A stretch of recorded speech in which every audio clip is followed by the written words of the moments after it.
Welcome to Madame Raven's. This way to the library. She's been expecting you.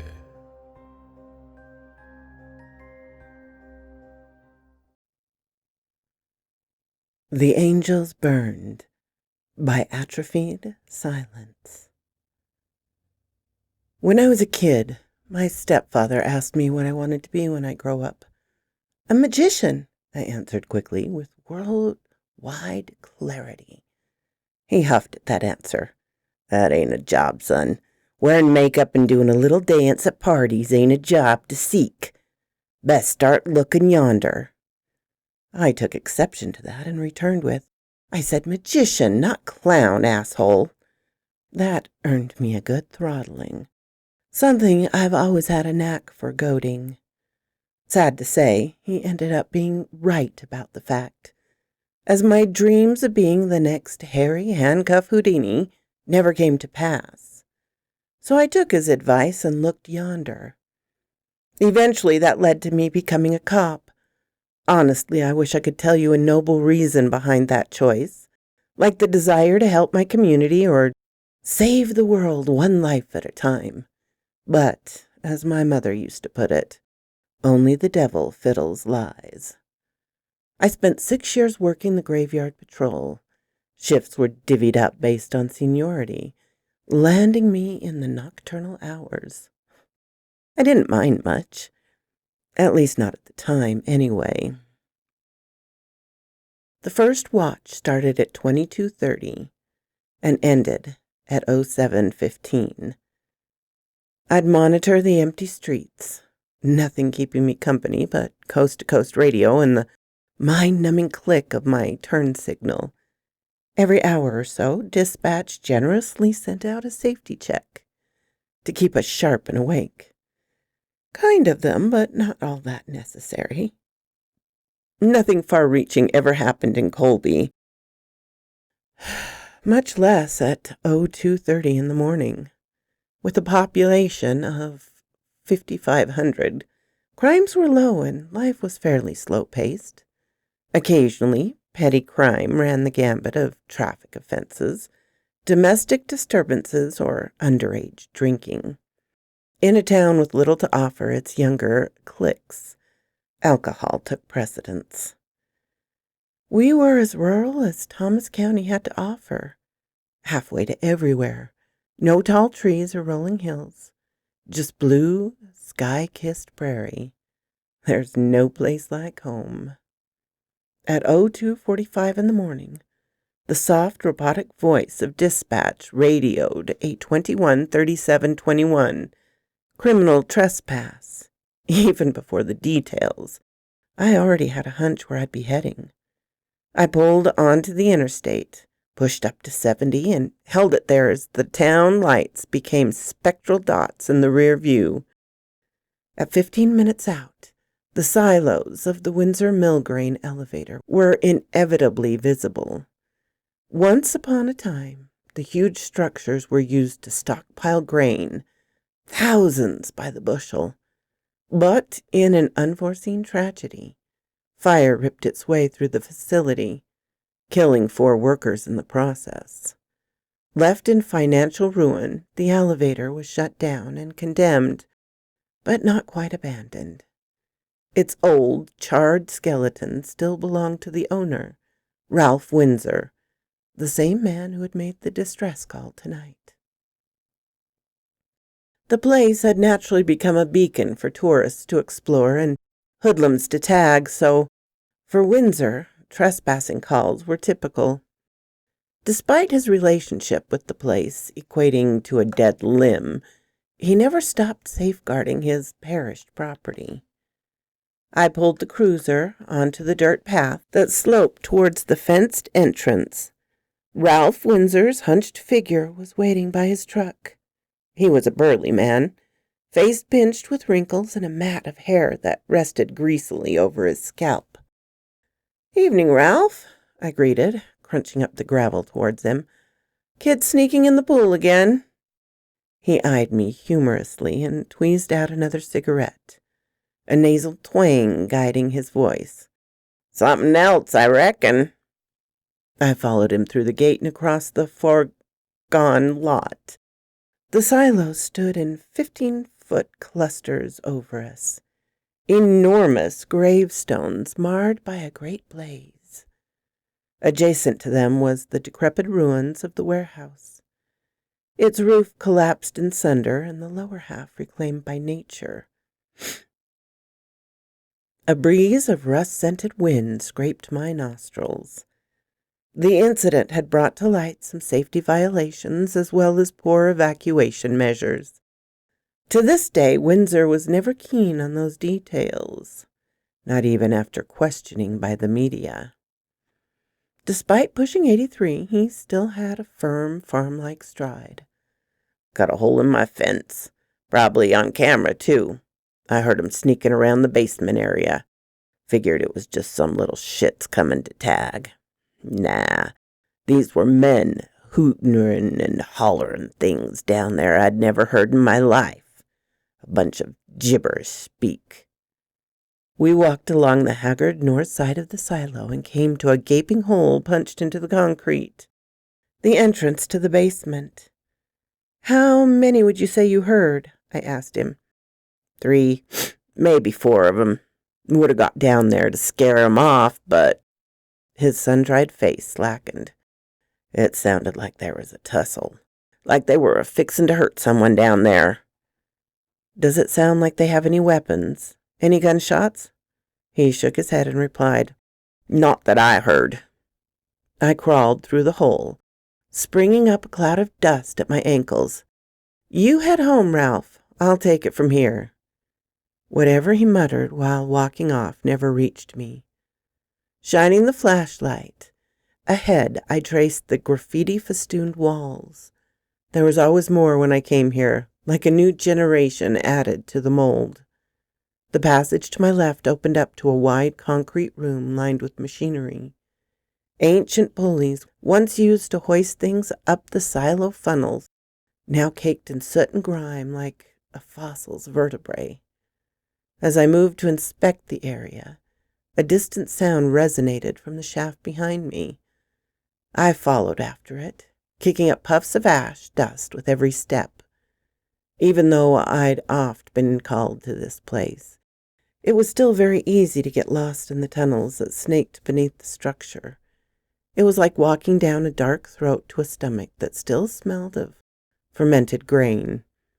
Large patches of walls were still smeared black from where the fire had eaten them. Cut off from the outside world, I was left in the muffled thud of my footsteps and the excessive pounding sounds. Then something foul hit my nose, a putrid odor that changed the dark throat into a dark colon.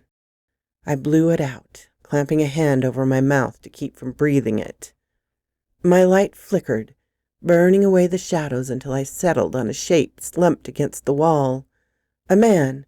His neck was drooped and hanging at a bent right ankle. He was facing a room across from him, as though he'd collapsed backwards out of it and into the wall. Judging by the blood behind his head, it was a nasty spill. The hoodie he wore was peppered with holes, a knife's handle still jutting out of one of them. Stab wounds, at least 6 of them. I realized then that the wretched odor I'd been smelling. A knife's handle still jutting out of one of them. Stab wounds, at least 6 of them. I realized then that the wretched odor I'd been smelling was coming from his bowels. Just as I moved to check him for signs of life, a loud thud came from the room he sat across from. Only this time, it was punctuated by a resounding wet crunch.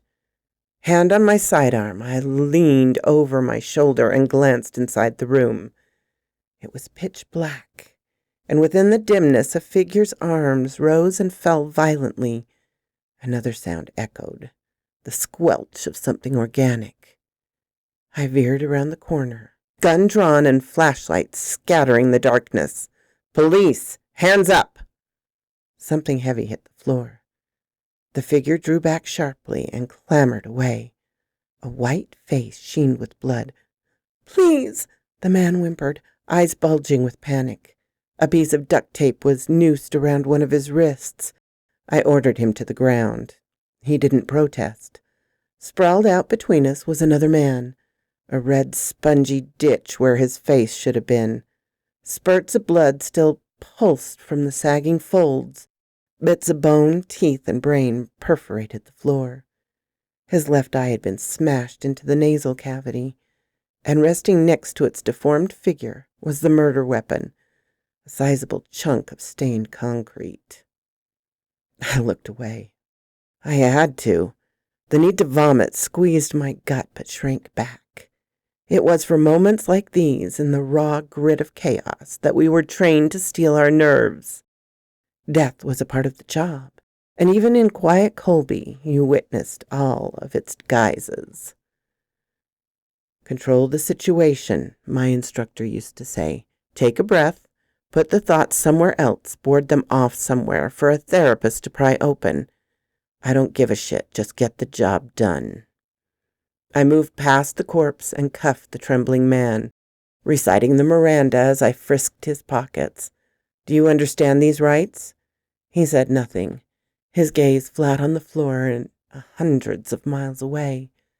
I hoisted him back to his feet and asked again, louder this time. Answer the question. Do you understand these rights? They wanted me to make an angel, he murmured, the blood on his neck, not even his own, already drying into flaky crusts. A bright, shiny angel. Can you tell me what your name is? His eyes swiveled towards me, mesh in bright veins. Angels. Angels. Angels. That's what they kept saying. I didn't want it. They were bad people. Drugs, maybe LSD or ketamine. Something had to have been racing around his system, jumbling up all the parts. That was typically the case for suspects like this, flashing in and out of coherence like the devil himself were whispering sweet nothings in their ear.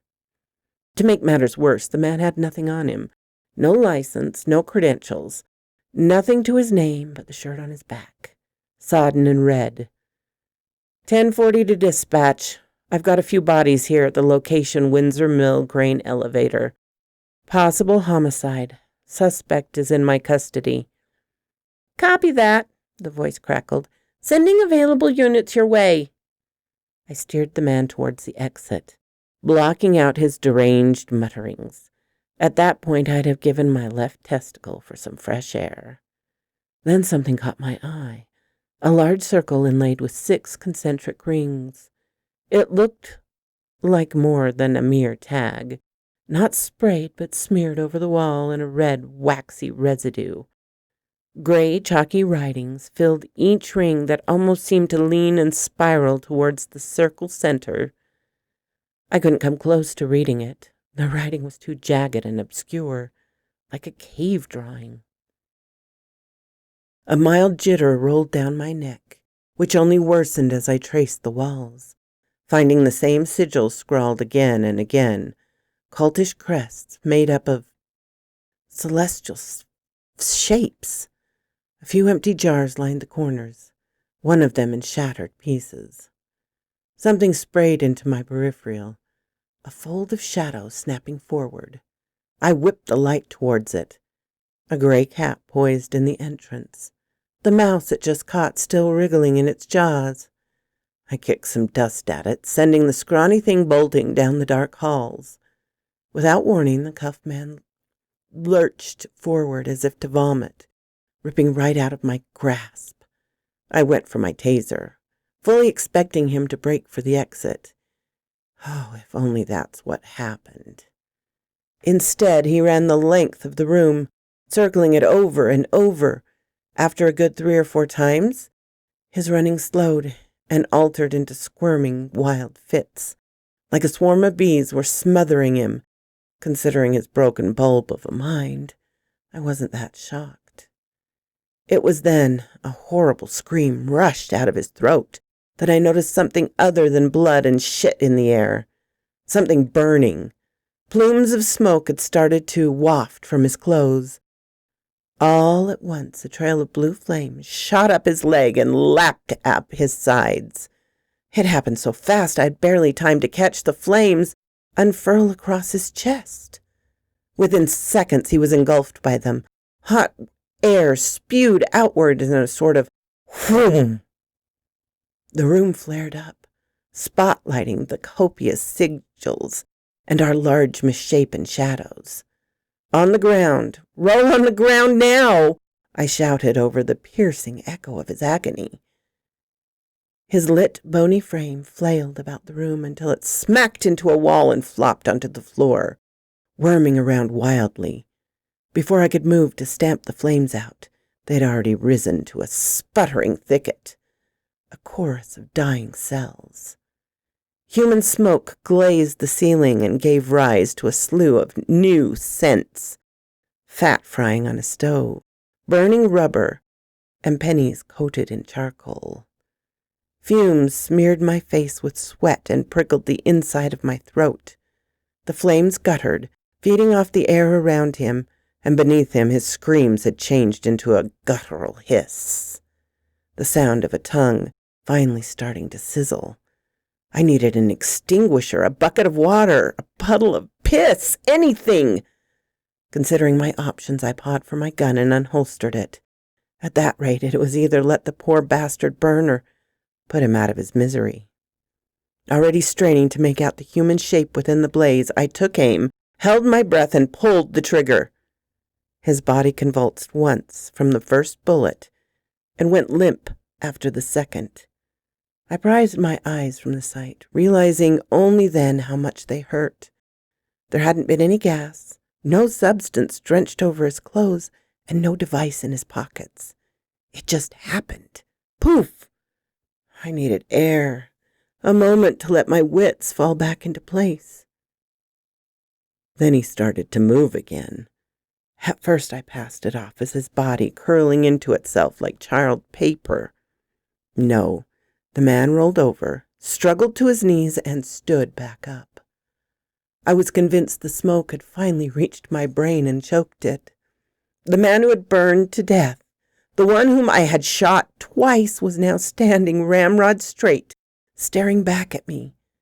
His face was tight and blackened with an angry crust. Flakes of his own carbonized skin danced in the air. His now melted eyes ran down his cheeks in thick trails.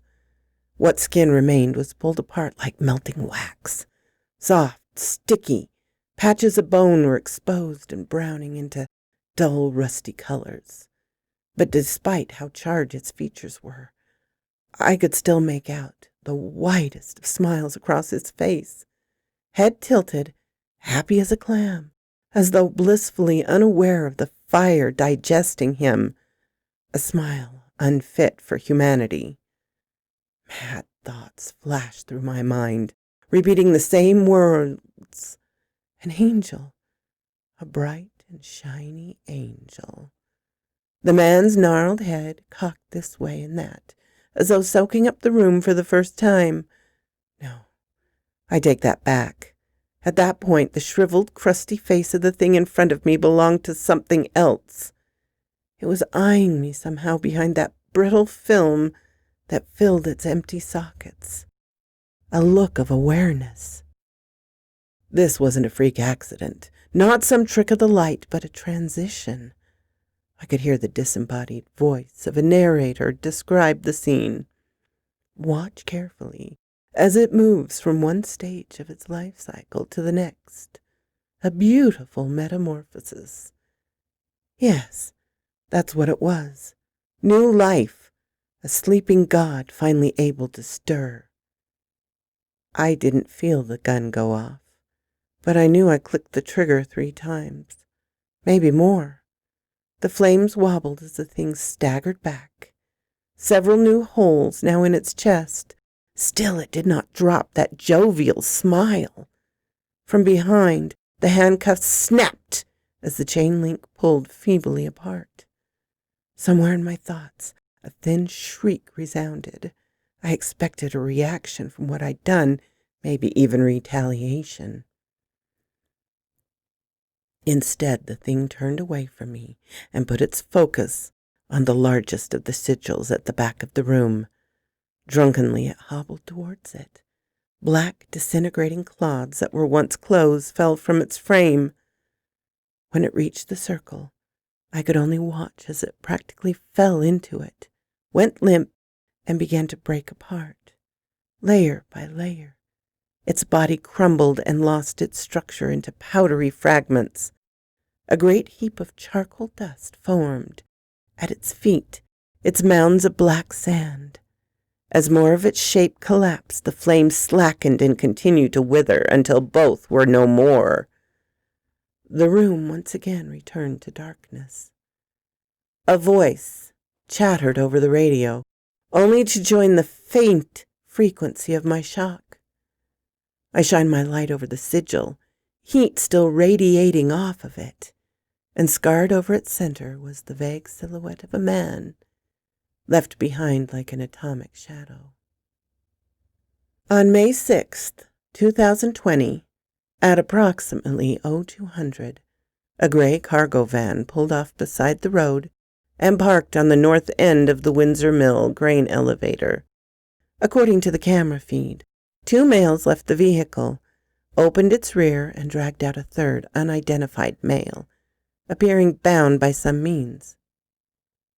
They proceeded to cut their way through the fence and enter the grounds. Both individuals were later identified as Peter and Elliot Mosley, brothers.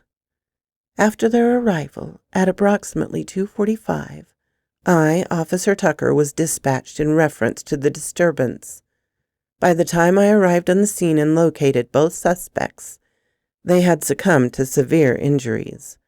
One by several stab wounds, the other by a crushed skull from a slab of concrete. Both brothers were pronounced dead at the scene. A number of symbols were pointed around the room, signifying some unknown ceremonial practices. It can be deduced that the third male broke free from his restraints and killed both men. I quickly secured the man, but was unable to question him, mostly likely due to narcotics. Before I could bring him into custody by some unknown means, he had lit himself ablaze, perhaps by some sort of suicide. Suicide. That's what I called it in the report. It felt so wrong. A counterfeit truth I could swallow easier. And yet it could not wall me off from the nightmares. Practically any lick of sleep I could get was jolted aside by the stink of burning hair or the sight of a man-shaped figure in the corner, smiling ever so wildly. I requested the body cam footage and showed it to a buddy of mine at the station. His response, a passive shoulder roll. The guy was hopped up on God knows what, of course. He couldn't feel his nerves melting. By that point, he was probably thinking, boy, it's stuffy in here. It's crazy what that shit out there'll do to people. Almost like it makes them superhuman or something. I'd eyed him irritably. Would it also make them combust? He laughed. I didn't. I tried to convince myself he was right. I really did, but it was no use. Somewhere in all this there was a hole that kept growing deeper. As I put in the request for a lateral transfer, my paranoia only worsened. I feared that whatever was inside that man, maybe something in the air, had also slipped into me, festering, waiting to ignite, a bright, shiny angel. Inevitably, I'd have to go back to that place if another trespassing happened, and God knows it would. Whenever that thought returned, the world around me only went grayer. The identity of the kidnapped man was still working its way through our system. So I looked into the brothers, Peter and Elliot Mosley. No such luck. Both their records were clean. The two had made the drive to Colby from a small town near Colorado. I checked the history of the town, searching for any house fires, occult crime, or calamities that struck the residents.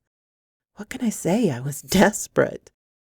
My search led me to an abandoned, burned-down church that rested on the outskirts of the community. Minuscule as it was, a lead was a lead. I honestly didn't think I'd find anything in the old rotted woodwork and splintered flooring. But lo and behold, tucked away along the scorched outer wall was the familiar, faded shape of their sigil. The exact one I'd seen. It was hard to tell, but it almost looked as though the black smear of a hand had been streaked over it. About the symbol's meaning, I was able to find someone online who transcribed one of its rings using an old Hungarian alphabet system.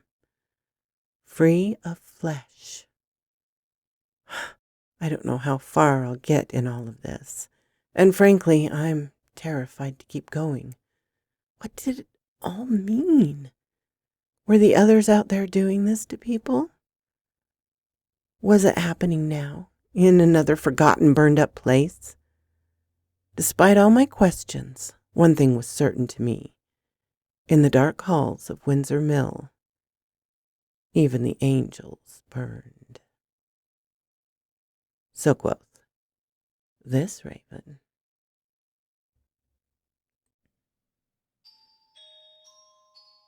Thank you so much, my darlings, for coming to visit me. It's always nice to have you in my chateau. It means so much to me that you would spend your time listening to me. And special thanks to my Patreon supporters, Ermin, Darren and Jennifer, Laura, Mutant Artificial Intelligence, Tabby Cat, and of course, to Charlotte Emerson and Cortez Williams. Good night, my darlings.